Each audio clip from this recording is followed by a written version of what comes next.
Mr. Chairman, Co-Chairman, fellow delegates, good afternoon to all of you.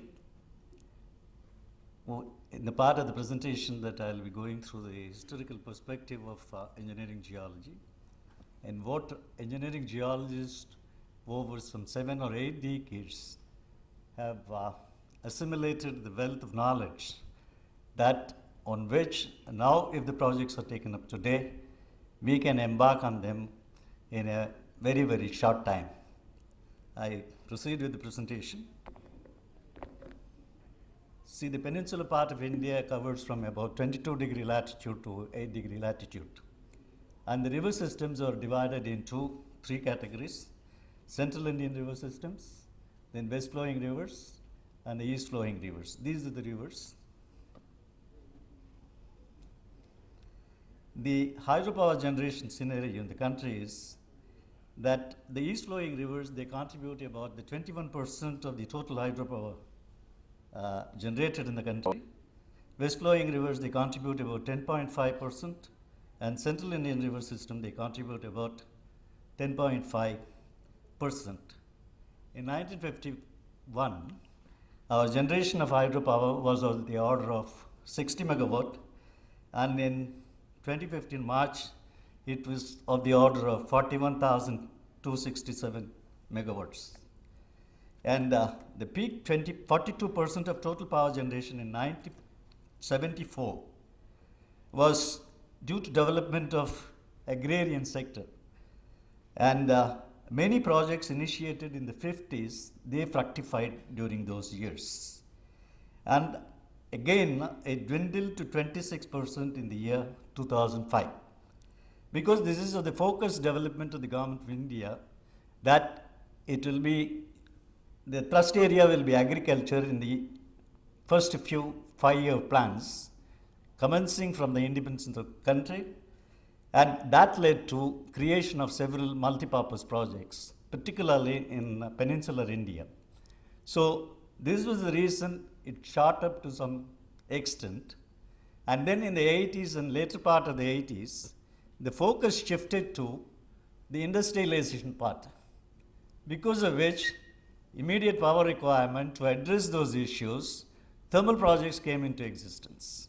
So the dwindling of hydropower projects also, to some extent, depend on the focus in the shift of the governmental policy. This is just to show a few of the major projects that are located in South India. I am not showing all the projects. So these are the projects. Out of the 10 major hydroelectric projects in the country, 7 belong to the peninsular India. See the Sri Salem project, then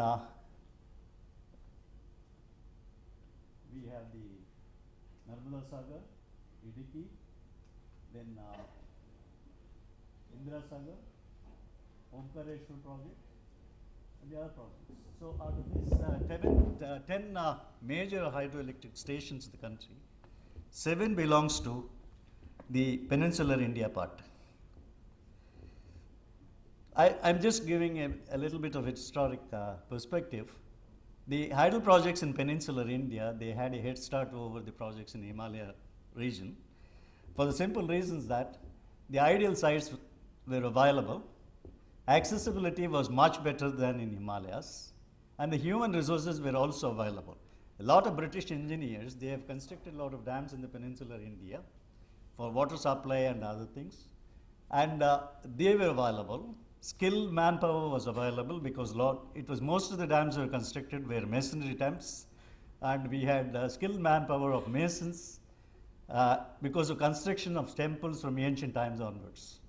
Then the good rock mass characteristics and the geological infirmities were minimal. And the designs adopted for those structures were typical standard design. And this is another vital point, that the low seismicity, it attracted attention of construction of projects. Then with the relative construction ease, the projects were made. And in fact, in many of the earlier projects, that the geological surprises were nil. And that will be a surprise to many of us. So this was the status of engineering geology. in the first phase. I take it up to a period of 1950. In those period, that geological studies and design inputs expected and then done were minimal. It was based on certain specific requests from the projects.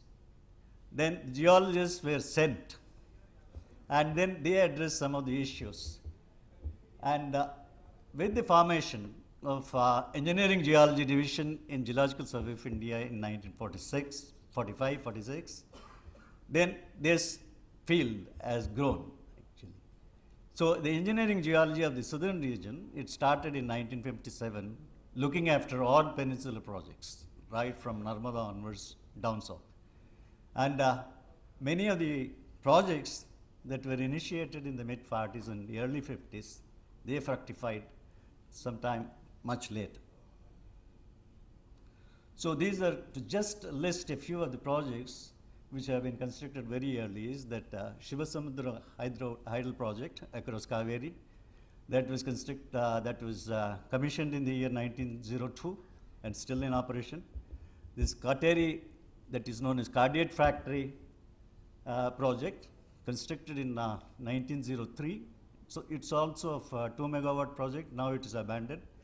Then the Bira Hydel project, located in Maharashtra, it was constructed in 1927, in which Dr. West was requested to advise on certain geological matters. He went from Geological Survey of India, and they added another 150 megawatt as a pump storage scheme subsequently. Then the Paikara Hydel scheme came into being in the year 1932. That's a 60 megawatt project. And the Moyar Hydro project, Metur Hydro projects, and then Pallivasal hydroelectric project. These are some of the projects that came before 50. Then the second phase, I am taking between 1950 and 70. This is the period in which I mentioned that the Green Revolution was given a focus. Several multipurpose projects were taken up. Then in these projects, systematic plan and detailed geological investigations, exploration of storage structures, powerhouse sites were taken. They were just adequate, and in many cases, the water conductor system, particularly when they are long, they have not been given a focus. Anyway, nothing, no mishap happened. And then the project designated and executed with conventional practices and skill, rule of the thumb, engineering judgment. This was the thing that was adopted. Then the engineering geologists, they were mostly from Geological Survey of India. Within the Geological Survey of India also, that they were forming a minuscule portion. So in the period of 1950 to 70, these are the projects that have been completed. Hirakud project is the longest dam in the world. It's about 26 kilometers of an earthen dam, and with a 14 kilometer long spillway. And the Damodar Valley projects, they were completed in 1950-59. The Kunda project has been completed in 1962. And the Koyana project, 1967. These are the Parambikulam, Aliyar, and other projects. Sabbargiri hydroelectric projects were completed during the period of 1967. Rana Pratap Sagar was completed in 1970. Gandhi Sagar was done in 1970. Then, with the occurrence of Koyana earthquake, there was a paradigm shift in the engineering design inputs that were required for the hydroelectric projects. Concurrently, there was an advancement in systematic geological mapping of the country. So the engineering geologists were armed with a wealth of data. Then photogeology and satellite interpretation came into the being. Then development of geological and geotectonic models were also available. BIS was coming up with improvised seismic zonations and revising the codes on river valley projects as well. And then development of rock mechanics was also taking place, and application of geophysics in many of the hydro projects were contemplated. Equipment of engineers to modern design practices also came into the being during this period. So many of these projects, although investigated earlier, were taken up for construction subsequently. So for these projects, a complete geotechnical evaluation has been done, covering all the components and the features of the projects, and resident geologists were engaged. This is just, I'm giving a view how engineering geology developed over a period of years. The resident geologists were engaged, and then they were completely associated with the projects from start to finish. Underground powerhouses complexes were designed and constructed. Some of them is Kadampare, Srisailam, and Pushap. There were 3 major underground projects in South India. And pumped storage schemes were also embarked. Design engineers, this is most vital. They sought active participation, interaction with the engineering geologists. They wanted inputs. And then there was a very good interaction between the design engineers and the geologists. And then rock mass-based support interventions were adopted. Inputs provided for modeling, instrumentation, monitoring taken up. I'm just, instead of going with the lithology and other aspects of geology, I'm just providing that how the entire South India is made up of geotectonic provinces.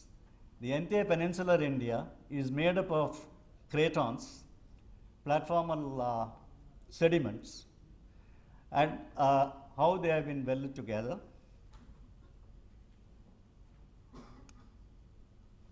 See, this is known as the Fermat line. This was given by a British geologist in the year 1934. He considered that the portion south of this line, they are made up of high-grade metamorphic rocks. And they are now designated as South India high-grade domain. And then we have the Western Dharwar Craton, Eastern Dharwar Craton.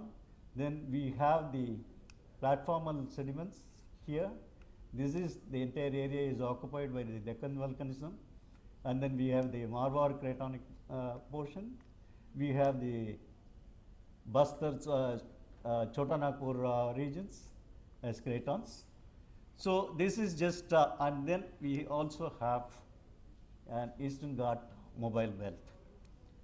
See, instead of dividing them based on geology, I just want to divide them on based on geotectonic provinces, because each of the geotectonic province, they have specific geological problems or geotechnical problems associated with the project. And particularly the earlier map, what I have shown to you, if all the youngsters, if those who are working or going to work in South India, if they locate their project in one of those domains, then immediately they can understand without going to the site that what are the problems that can be anticipated in that area and be prepared for. So these are the problems that were very common in the cratonic areas. Pronounced weathering and determination of soil mechanics properties was difficult. Cutoff related excavation was a big problem. Where to stop the cutoff? Actually, what happens is the weathering in a granitic terrain is erratic. And the permeabilities that are tested for siting a dam, they can locate it in a highly weathered and decomposed rock. But the problem is immediately below that, you have a fractured crystalline rocks, and that leads to a lot of seepage. So the grouting that has to be addressed, it has to naturally that go beneath that the fractured zone of granites, and they have to get into the basement rock. So there are acid and basic intrusions, because of which we have problem in Idamalayar project as well as Muriyar. And they bring in lot of heterogeneity.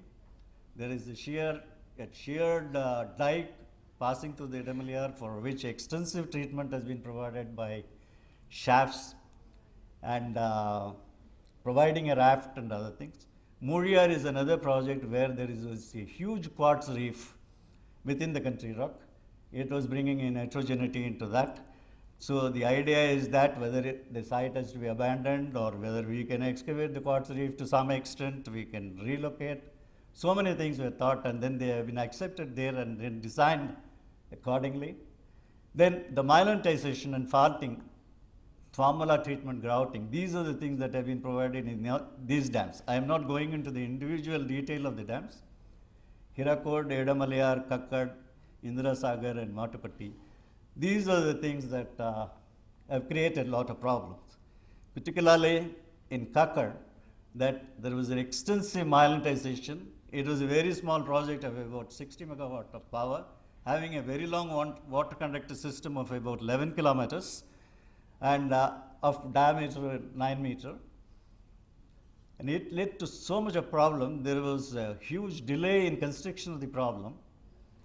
And then they have to be treated about. Then there is a problem of magmatization. These are the things that are more specific to the cratonic region. If a project today is taken up in a cratonic region, anybody can immediately look into that this is going to be the kind of problem we are going to face. And then the other thing, the lithological part, the structural part and other things, after they go to the site, they can get it evaluated and done. So then the mica enrichment in some of the tunnel projects we also have experienced. See, normally you assume and then the limited exploration is being done along a water conductor system because of the difficulties as well as the length of the water conductor system, particularly the head-raised tunnels and all. Suddenly you find a mica enriched portion. And if it occurs on the ground, it leads to a very big problem. And then if they are saturated, it's a job to control them. And also, presence of mica in a considerable amount in the aggregate. You cannot blindly use the aggregate because it is from a granitic terrain that you can use that for aggregate material. So deleterious material, that it creates a problem. And many of them are belonging to an ancient crystalline rock systems. You have a recrystallization, then intrusions of quartz veins and other things that leading to alkali aggregate problem. See, this has been done in Hirakud as well as in Srisailam. Srisailam, something has been published that based on the borehole course taken, that definitely there is alkali aggregate reaction, but the manifestations are not coming over there. And then the presence of sub-horizontal joints in the underground structures. This is very common in most of these areas. We have a foliation which is very steep and foliation parallel joints. And then there is another joint that is almost very flat and horizontal. And if these kind of joints are encountered, particularly in pressure shafts, there will be a lot of undercuts in the inward portion of the pressure shafts. That leads to a problem and that leads to a time delay. So these things, if people are forewarned, then it will be advantageous for the people who have taken up, people who are taking up the projects for construction. Then there are this, for the mobile belts, you have again a pronounced and erratic weathering, particularly along the eastern Ghats. We have the chondritic suit of rocks. And the weathering, it is so erratic, up to some about minus 20 meters below sea level, the rocks are weathered. And you do not know where to stop, where to do, what to do, and all those things. A lot of thinking has to take place. So if some of the projects are now going to be located on the Eastern Ghats mobile belt, people can be aware. And all these informations have been acquired over a period of time by the practicing engineering geologist of Geological Survey of India. Again, we have the alkali aggregate issues in mobile belts as well. Then the platformal sediments, where we have the heterogeneity in lithophases, that is competent quartzites, they occur in alternations with shales and fissile rocks like phyllites and all those things. Flat-bedded, low-dip rock mass media inducing problems in dams and tunnels. To overcome this, a slight arcing is given in the dam, leading to some additional cast and all. Tunneling in shales and strengthening by grouting itself is a difficulty. And then getting a shale as a foundation media is again a shale and sandstone, which is cemented by argillaceous material. They themselves present a lot of problem because the foundation grouting, they will not take a grout, but they show a permeability. So going for some drainage ducts and all, everything has to be done. Or you have to go for a cut-off trench and backfill with concrete instead of going for grouting, because the grouting is not going to be effective and you're not sure. You have to keep your fingers crossed. Then on the peribasinal margin, basin tectonics and then discontinuities are present. And many of these areas, there are limestones as well. And in many of the formations, these limestones are cavernous.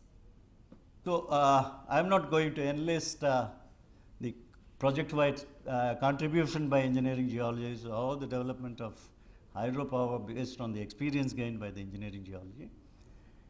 Many projects, these are the difficulties what we face in general. You know that generally peninsular Indian geologists are treated as stepbrothers of people working in the Himalayas. They feel that there is no problem, and then many issues are raised because you're working there, you're raising issues. It's not the case. They fall in wildlife sanctuary. Many of the projects, you know, that they are in wildlife sanctuary and bioreserves where absolutely no exploration can be done. We do have projects. See, this is the Paikara ultimate hydroelectric projects. We had a system of north-south trending shears as well as east-west trending shears. Though east-west trending shears were considered to be older than the north-south shears, they have been recently activated during geological times and nothing could be explored. And the powerhouse is set at a depth of about 500 meters. It is located in Mudumalai Wildlife Sanctuary. No exploration, nothing. Only the added portions and the access tunnel, they were purchased from the private landholders of estates there. And a drift was made. From that drift only, everything has to be projected and all those things. Ultimate layout of the longer axis of the cavern, everything has to be arrived on that. And these difficulties can be better imagined than it can be explained. Then we have certain other issues as well. Because of very poor explorations that is allowed actually. See, he was talking about the previous speaker was talking about the environmental issues and all those things. So it continues and you have to live with that, it appears. And so because of this, many times we land into post-constructional problems. So to list a post-constructional problem, I just present 2 case histories, if I have time. Do I have time? Yes, you have 5 minutes, so I will present it one. Okay, this is a Kadampare pumped hydroelectric station that is located in the Coimbatore district of Tamil Nadu. It's a 400 megawatt pump storage project with reversible turbines. It was commissioned in the year 1988. Immediately, these are the components, these are the salient features. It has a project, the 67.5 meter high dam, a gravity masonry dam with embankments, then a HRT of 7 meter dia, circular, 1130 meter long. We have an head shaft, twin pressure shafts, and penstocks, 4 numbers, and TRT surge shaft, and a TRT.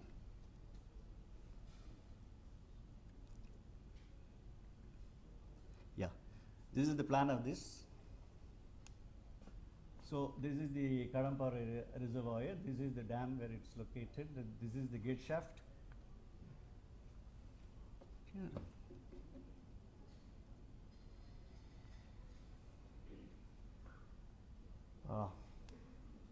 This is the address tunnel. Then we have a surge shaft. Then it bifurcates into twin pressure shafts of about 4.5 meter dia. And then it comes that the powerhouse, underground powerhouse is located. And then the tailors comes and meets with the upper Aliar reservoir.